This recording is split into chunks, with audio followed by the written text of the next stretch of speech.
Hello guys, welcome to Java tutorial series. Guys, आज इस lecture के इनसाइट हम सुपर कंस्ट्रक्टर के बारे में समझने वाले हैं।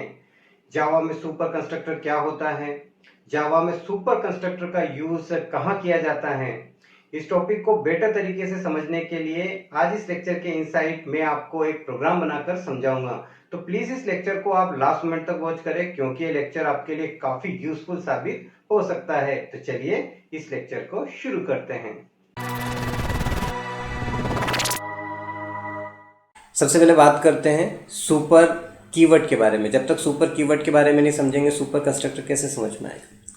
सुपर कीवर्ड क्या करता है? सुपर कीवर्ड रेफर करता है पेरेंट क्लास के ऑब्जेक्ट को। प्रीवियस लेक्चर के इनसाइट मैंने बताया, आपको नहीं देखा है तो डिस्क्रिप्शन में उसका लिंक आपको मिल जाएगा, उस लेक्चर को आप देख लें। उसमें मैंने सुपर कीवर्ड के बारे में आपको बताया है with live example. Super constructor क्या करता है?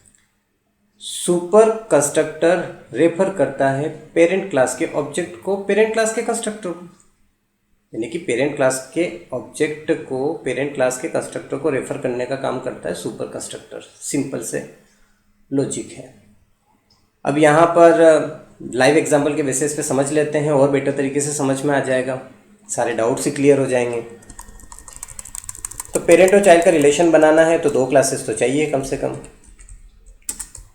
तो मैं एक क्लास फर्स्ट ले लेता हूँ, एक दूसरी क्लास ले लेता हूँ सेकंड। सिंपल तरीके से समझाना चाहता हूँ ताकि आपका पूरा फोकस जो रहे वो इनहेरिटेंस पे ना रहे, वो सुपर कंस्ट्रक्टर पे रहे।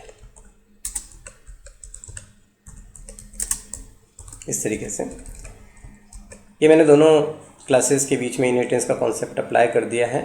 अब इस क्लास के इनसाइट में इस क्लास का एक पैरामीटराइज कंस्ट्रक्टर बना रहा हूँ।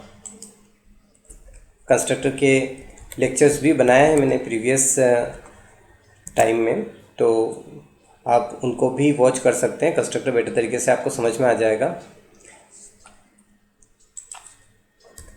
मैं पैरामीटराइज बना रहा हूँ, इसका मतलब आर्ग्यूमेंट पास किया हुआ जो कंस्ट्रक्टर है वो पैरामीटराइज कंस्ट्रक्टर है। ओके, तो ये पैरामीटराइज कंस्ट्रक्टर बन गया। मैं यहाँ पर एक्स को प्रिंट करवा देता हूँ।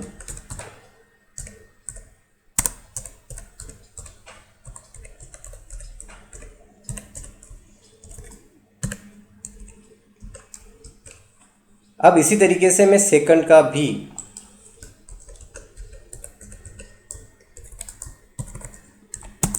डिफ़ॉल्ट कंस्ट्रक्टर बना देता हूँ और यहाँ पर एक मैसेज प्रिंट करवा देता हूँ।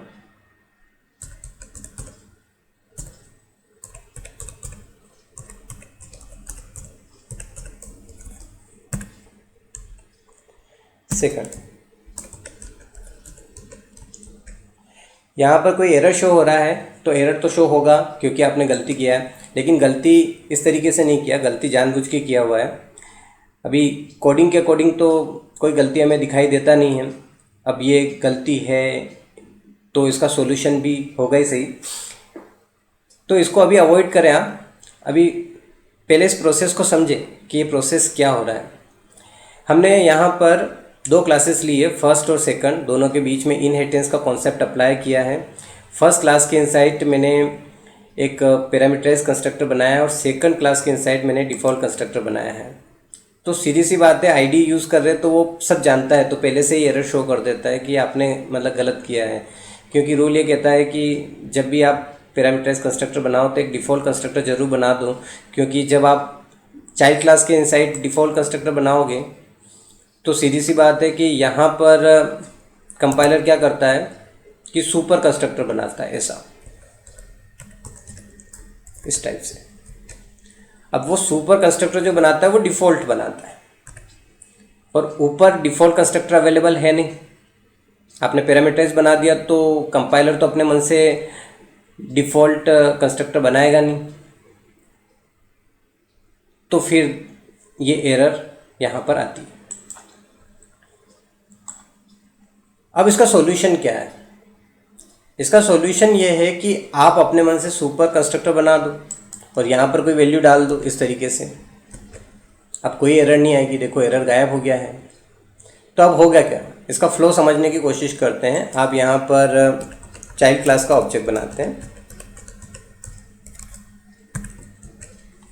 तो चाइल्ड क्लास का डिफ़ॉल्ट कंस्ट्रक्टर कॉल होगा। यहाँ पर आएगा, पहली लाइन में क्या हुआ कि यहाँ पर सुपर कंस्ट्रक्टर बना जिसमें वैल्यू डाली है आपने 8। अब ये वैल्यू जाएगी इस x के इनसाइड और पहले 8 प्रिंट हो जाएगा। ओके, इसके बाद फिर इस स्टेटमेंट का नंबर आएगा और फिर सेकंड प्रिंट होगा। इस तरीके से आपको आउटपुट मिलेगा। आप बिल्ड रन करके देख सकते हैं, आपको यहाँ पर आउटपुट मिल चुका है 8 और सेकंड। तो यहाँ पर ये जो आपने बनाया है ये सुपर कंस्ट्रक्टर है जो कि रेफर कर रहा है पेरेंट क्लास के ऑब्जेक्ट को इस कंस्ट्रक्टर के लिए। ओके, आपने देख लिया लाइव एग्जांपल के बिहाफ पर। तो डेफिनेटली ये लेक्चर आपको समझ में आया होगा। अगर समझ में आया हो तो आप अपने दोस्तों के साथ शेयर कीजिए। अगर डाउट है तो डिस्क्रिप्शन में मैंने अपने व्हाट्सएप का लिंक दिया है, वहाँ पर आप वॉइसलेस कम्युनिकेशन कर सकते हैं। कोड अगर आपको चाहिए तो टेलीग्राम चैनल का लिंक दिया है, ज्वाइन कीजिए और वहाँ से कोड ले सकते हैं, सब फ्री। मिलते हैं नेक्स्ट लेक्चर में, तब तक के लिए बाय बाय।